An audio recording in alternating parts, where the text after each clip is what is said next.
The next one is early Steven Seagal flicks. This is a lot of them. Above the Law, Out for Justice, Marked for Death, Hmm. Hard to Kill. I think Under Siege. Under Siege, that definitely doesn't make sense. Warner Brothers, most, I think Marked for Death is Fox, but the others are Warner Hmm. Brothers. Warner Brothers again, nothing. If it's like you I was said, like, Under Siege is like Buttman and Superman, Batman, fucking Superman, Battlefield Earth, right?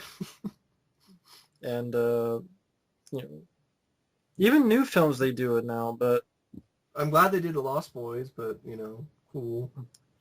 Under Siege especially doesn't make sense. I mean, Exit Wounds has more features. That's his biggest hit. Is Under Under Siege, Siege. yeah, it's his most famous film.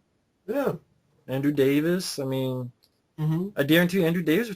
If he talked about, I think he talked about The Fugitive. I'm sure he talked about Under Siege. Tommy Lee Eric Jones. Oleniak. Come on, what's Eric Oleniak doing right now? I'm pretty sure Gary Busey's could do anything. Would probably do anything for Seagal money. get his ass in there to talk about it. I Yeah, would think I he would would love. for Yeah, most famous film. yeah. If he wanted to do Under Siege 3 for so long, then I think you could talk Uh-huh. about the first one at least. Let alone all the other ones. Above the Law, his first film, Yeah. you know. I don't understand no features for those. Mo- Like the only Seagal flicks we have for features are Exit Wounds and Half Half Past Past Dead. Dead. I wouldn't be surprised if some of his direct-to-DVD stuff has features. I can't remember. Yeah. But I mean, at There's the least... one where he throws the guy through a window 5 times. Oh, yeah. I already forgot what it was. But, yeah, I mean, at least Out for Justice, Above the Law, I mean, they were all hits. They Those are all the made movies money. that, were hits. That's what made him a household name with people. The new up-and-coming action star. Made money for Warner Brothers, each one. Each one having nothing makes no sense. Like, even if it just had a commentary, that'd be better than nothing. Even like like The Shadow, a 20-minute Yeah. featurette that Well, even a featurette from back in the day. Anything. Like, it just... it doesn't make any sense. It made a lot of money for Warner Brothers and they get nothing. That's a lot of And these they're really that were fun listed off. movies. It's just, you just don't have any words. It's hard to have any. You're just like, Well, it's like stupid. the next It's dumb. one, we're going to the Van Damme films. Bloodsport. Yeah, that's... Isn't that Warner Brothers? yeah, it's not unbelievable with Bloodsport. Warner Brothers, but kind of canon as well. Yeah. Bloodsport is Van Damme's arguably his most popular film. He cried over Bloodsport, the remake, in that one reality show he did. From That overseas, shows you, yeah, behind closed that doors. shows you how much he cherishes that film. I guarantee you 100% he would do an interview about Bloodsport. I guarantee Totally. you 100%.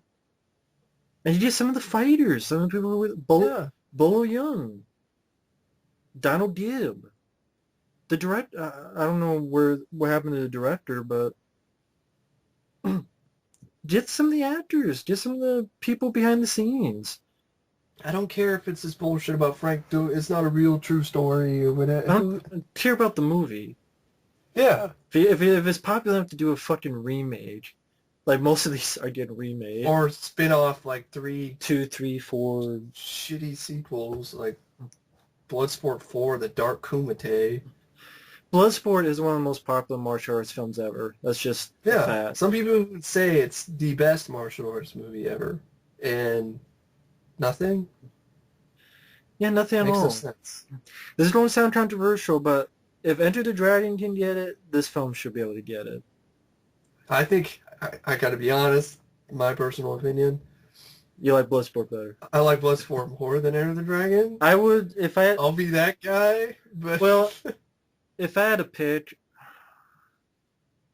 I would put Bloodsport, but I still like Enter the Dragon. But I would still pick like it, I'm just I saying... pick Bloodsport more. yeah. But I grew up with Bloodsport more. I grew up with that as a kid too. I just enjoy Bloodsport. It's one of the first VHSs I remember I picked up was a Bloodsport. So Interview the actors, interview people behind the scenes, interview like even like an interview with Van Damme for fuck's sake. yeah, That's at least ridiculous. that. Same with Kickboxer. That's another one, and in widescreen, and not like I guess the Blu-ray's in widescreen, but for the longest time the DVD was full screen when it first came out. Just like Timecop. Full screen. Except if you bought it with another movie, it was widescreen. Or a Blu-ray, it was widescreen. Kickboxer should have features, just like Bloodsport. Again, at least Just an talk interview to with Van Van Damme. Damme. Just have Van Damme. He would talk about Kickboxer too. I think Van Well, Damme not- would talk about Not two, but the Kickboxer. I know. I'm just messing with you. I just think I think he's the type of guy with his career. I think he would honestly sit down and talk about anything at this point in his life. Yeah, just I guarantee you, these people just the people making these don't care. They Because he think did that for you. They don't. They They- don't think anybody gives a shit. Like, they don't think anybody's out there like us. wanting to hear these that stories. Wanting Who to cares? hear these Who stories. cares to see a backstory of Bloodsport and Kickboxer? Who cares? No one's going to see that. Let's concentrate on our shitty movies today. Exactly. Let's concentrate on remaking them. Yeah. Yeah, remake of Bloodsport. Yeah, remake Kickboxer. And yeah, remake of Timecop. Timecop. All being this made. one, Timecop is one that there's no excuse for Universal for what they did to this movie. On There is DVD no that excuse. came out. It It was full screen. when it first came out, yeah. Only way you get a widescreen when it first came out was a Laserdisc. And then if you like bought it with like Sideboard Yeah. or something. I forget It's the- not. It's Bloodsport. Oh. Which is weird. Universal got Bloodsport or just or Timecop got bought by Warner Brothers. Maybe I don't know. That's strange. But Yeah, Timecop. They gave that away. They don't give a fuck. Timecop is Van Damme's most popular film. It's his biggest movie in terms of box office. That was the film that they said the credits lights for the Yeah, and they're like, oh, now he's finally entering the Schwarzenegger Stallone yeah. pier. It didn't last long, unfortunately, but No, but it was a huge hit. I mean, they did a sequel. They had a TV show. It was short-lived, Yeah. but you can remake it. It's yeah, they don't remake it. Talk to Peter Hyams. Talk to Van Damme. I guarantee you Van Damme would talk about it. I guarantee you Peter Hyams would talk about I know Ron Silver's no longer it with us. with us, so he can't talk about Even it. me and but Sarah. I guarantee there's got to be some promotional material from back in the day for that movie too. Hmm. Like this movie's like begging Shout Factory, but they're not Universal. I would have put But this over. if it's with Warner Brothers. But see, the whole thing about Timecop is even more ridiculous. Is they had the full screen release, but also they released Street Fighter the fucking movie in a special collector's edition Yeah. instead of Timecop. Yeah, Street Fighter has a commentary, has features from back in the day, behind the scenes, some deleted scenes, shit from the fucking video game, trailers, TV spots. In Timecop, nothing. And that was And Street the Fighter hit. was Timecop Street was Fighter the was hit. the bomb. Timecop was the hit. Universal. Street Fighter was the bomb. A big bomb. I mean, Not the bomb in terms of a bomb. it was a bomb. And, if it's owned by Universal somehow, Shout Factory can't do it because I know they don't work with Universal anymore. I don't know if it's- Well, Universal probably stopped working with them. I don't think it was yeah, I think that's the best way. decision. Because Universal are pricks. Because they even said like in comments with people like, oh yeah, well we can't do anything. We'll keep trying. Because we'll probably get to it, but Child's Play 2, Child's Play 3, Shocker, People on the Stairs. Yeah. Universal and Shout Factory can't do anything because Universal a bunch of pricks. Just like They're with this. probably they were pissed. They don't do about- anything. No, they were pissed at Anchor Bay. Remember when Anchor Bay released Army of Darkness? They got in a whole hissy fit over that. I didn't know that. Yeah, they got in a hissy fit over that because of lost revenue or some bullshit. But if they're not doing anything, they're not doing anything with Time Cop. I know. I'm not mad. You're mad at the stupid studio. They don't give It a is fuck. stupid. It's stupid. Stupid. Just like the next one, which pisses me off. Hard target, folks. I want the fucking full uncut version released. I know there's a version overseas that has most of it in there, Well, not most, but has a lot of it in there. Yeah. I want the fucking full uncut I version. want to be able to get a hold of that type of version here in the U.S. and not have to have a region-free DVD Blu-ray player DVD or player in DVD. order to watch it. And do an interview with John Woo about his first time making a film. Interview with Van Damme, bringing John Woo. Do interview with Lance Henriksen. Do all the Lance Sanderson would just, talk about it. just promotion stuff online from back in the day. Arnold Vosloo. Sit him down and have him talk about some of it. And the full uncut version, the way it was meant to be shown originally. Cleaned up, without having need a word print or to see some of it in an overseas DVD. People, that's one of the quote It's incomplete. of the quote uncut versions. I guarantee you that was one of the most requested uncut versions. Yep. I mean, it's up there with Friday 13th Part 7, which there's no way you can get that. You never get it because Paramount fucked up. But Yep. Hard Just like Target, Event Horizon. Event Horizon, That's another one. Hard Target is up there. It's, I bet if you did a poll, it's one of the most requested uncut quote versions for the U.S.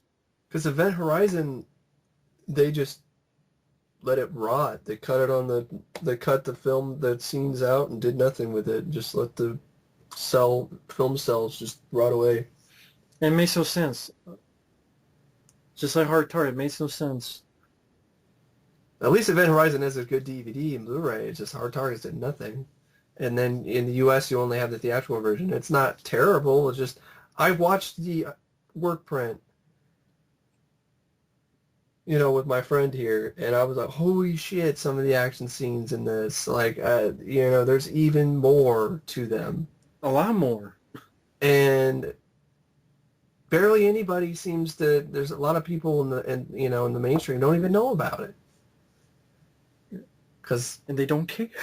They don't care. But maybe if they put in an uncut version, then people are like, holy shit, this movie's awesome. Maybe more people would like the film. I think it's underrated anyway. Oh yeah, and it didn't do that badly. No. When it came out. It wasn't like some fucking bomb that made 5 cents. No. But Hard Target, it's always going to be one of those movies too. I know you had on your Lionheart. I like Lionheart. Me too. I just an interview with Van Damme. I guarantee he would do interviews for all these. If it just ended up being a documentary about Van Damme's film career, I'd go for that. That'd be... Yeah, sit him down, ask him about each film, and talk about it. The good, the bad, the whatever. Start from Monaco Forever, and then on. Maybe call it Jean-Claude Van Damme Forever. I don't know. some. Yeah, and you talk about Cyborg. Talk about how Al Pacino almost fucked it up. We talk about crap like Black Eagle. What's your thoughts on that? Universal Return, which is underrated. It's not that bad. No. Van Damme, I think, is a guy who would talk about things. And he did that for Universal Soldier, so I know he would. He talks about in interviews, like when people ask him about stuff, he'll talk about it. Yeah. When he was doing Expendables 2, someone was asking him about the snake in Hard Target. He told a fun story about that. Yeah. I mean, this man has a lot of fun, interesting stories to tell, and if things continue the way they are, people like me and my friend here will unless we meet him in person, like, we will never hear them, and that's bullshit. Because they don't give a fuck. They don't give a fuck about these guys. The stories should be heard. They don't give a fuck about these guys. Yeah, they don't care about the stories. It's bullshit. Same time they say they don't care about Van Damme, then. They don't. Because that would help his legacy and people remember, know more about him. I agree with that. So I'm saying just a document. Even if a fan just decided to do it himself, I'd see that. Me too.